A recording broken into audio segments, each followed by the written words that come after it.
Омарбек Атамбаев чыгып келатат.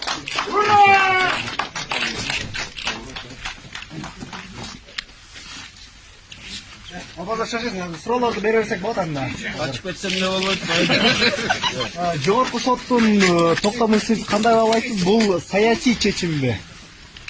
Мен айтып берген азырда айткан, мага каршы коюлган бүт жанагы тигиндей кылмыш, мындай кылыш деп жазып атканы, айтып атканы баары болбогон нерсе да. Бул мага каршы козголгон кылмыш иштердин эле баары да тигилген кылмыштар да. Жок жерден ойлонуп тигилген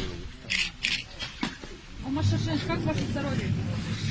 Надо срочно лечиться, честно говоря. Надо срочно летать на лечение, пролечиться.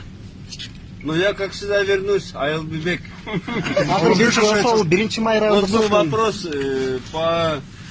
как вы относитесь к решению Верховного суда. Я всегда говорил, и сейчас вам хочу сказать, что все уголовные дела против меня, они придуманы, сшиты белыми нитками.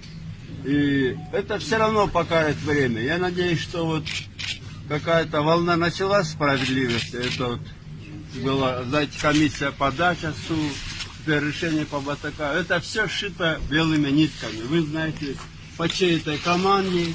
И те, кто шили эти уголовные дела, они до сих пор сидят в руководстве силовых структур.